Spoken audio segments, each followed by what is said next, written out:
నమస్కారం. సమాజ్యోతి prime time news కు స్వాగతం. ముందుగా ఈరోజు ముఖ్యాంశాలు. ఆదిలాబాద్ తాటిగూడలో ఇందిరమ్మ ఇళ్ల లబ్ధిదారుల నూతన గృహాలను మంత్రులు జూపల్లి కృష్ణారావు, అజరుద్దీన్, ప్రభుత్వ సలహాదారుడు షబ్బీర్ అలీ ప్రారంభించారు. పాల్గొన్న మండల కేంద్రంలో 14వ వార్డులో ఎస్ఆర్ పై అవగాహన సదస్సు నిర్వహించిన కాంగ్రెస్ నాయకులు.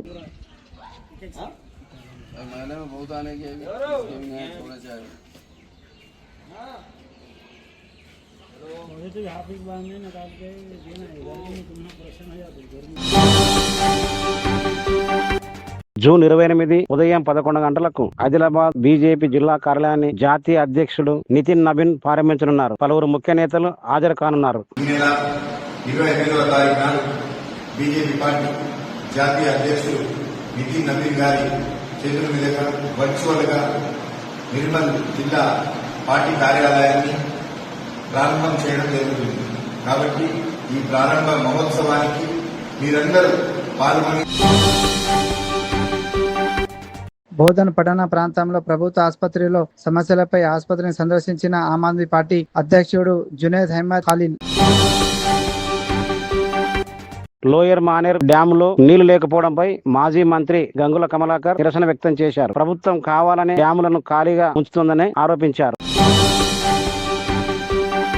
ప్రత్యేక పూజల పేరుతో లక్షలు వసూలు చేసి భక్తులను మోసం చేశాడని ఆరోపణలపై బచ్చుపల్లి పోలీసులు పూజారి చమర్తిరాం లచ్చారావును అరెస్టు చేశారు.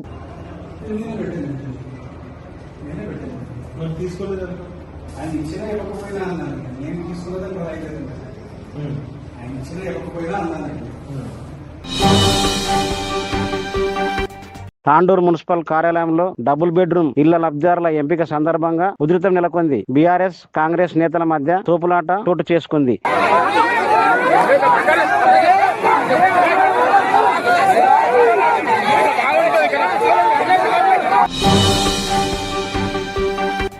తెలంగాణ ఎస్ఐఆర్ ప్రక్రియపై కేంద్ర మంత్రి కిషన్ రెడ్డి స్పందించారు. బీఏలోలు బెదిరించడం సరికాదని ఎన్నికల సంఘం జోక్యం చేసుకోవాలని కోరారు. तेलंगाना में एसआईआर प्रक्रिया शुरू होकर आज तीसरा दिन है. अभी भी बहुत जगह इन्यूमरेशन फॉर्म्स जो है बीएलओ तक पहुंचा भी नहीं. बीएलओ अभी तक काम शुरू नहीं किया है. मैं इलेक्शन कमीशन से अनुरोध करता हूं. జగిత్యాల జిల్లా కతలాపూర్ మండలంలో తహసీల్దార్ రమేష్ కారు అదుపు తప్పి చెట్టును ఢీకొంది. తీవ్రంగా గాయపడిన ఆయనను కరీంనగర్ ఆసుపత్రికి తరలించారు. షాహీనగర్ వెంకటపూర్ రోడ్డుపై 4 నెలలుగా డ్రైనేజ్ నీరు నిల్వ ఉండడంతో స్థానికులు తీవ్ర ఇబ్బందులు పడుతున్నారు. సమస్యను వెంటనే పరిష్కరించాలని అధికారులను కోరుతున్నారు. మేడిగడ్డ బ్యారేజీలో 37 బోర్వెల్ జియో టెక్నికల్ పరీక్షలు పూర్తయ్యాయి. మరమ్మతుల ప్రణాళికతో వచ్చే ఏడాది ఫిబ్రవరి నుంచి పనులు ప్రారంభించనున్నారు.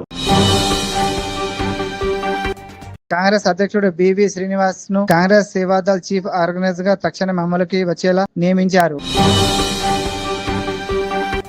సిద్దిపేట జిల్లా భూపాలపల్లి మండలంలో వీధి కుక్కల దాడిలో 10 గొర్రెలు మృతి చెందగా 50 గొర్రెలు తీవ్రంగా గాయపడ్డాయి. బాధిత కుటుంబం ప్రభుత్వం సహాయం కోరుతుంది.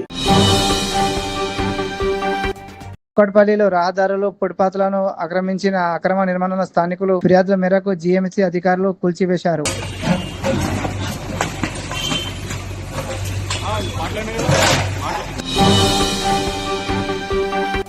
శంషాబాద్ విమానాశ్రయం సమీపంలోని చిన్మయ స్కూల్ వద్ద చిరుత కనిపించిందనే సమాచారంతో కలకలం రేగింది. మక్పేటలో 750 కోట్ల విలువైన 10 ఎకరాల ప్రభుత్వ భూమిని హైడ్రా పరిరక్షించింది. అక్రమ ప్రాజెక్టింగ్ గోడలను తాత్కాలికంగా షెడ్లను తొలగించి నివాస గృహాలను యథాతిథిగా ఉంచింది. హైదరాబాద్ లో ఖైరతాబాద్ మహాగణపతి ఉత్సవాల ఏర్పాట్లను ప్రారంభమయ్యాయి. ఈ ఏడాది 5 ముఖాల సంకటకహార మహాగణపతిగా విగ్రహాన్ని రూపొందిస్తున్నట్లు నిర్వాహకులు తెలిపారు.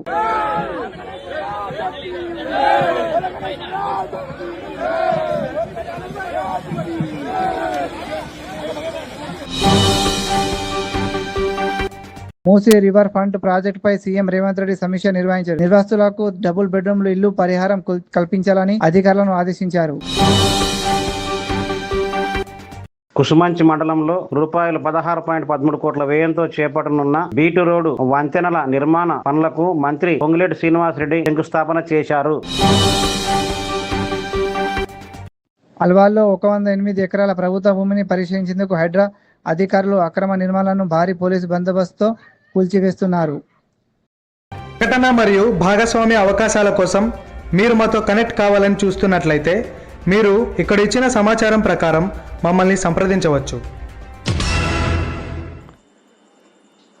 For more news updates, please subscribe our Samay Jyoti news channel.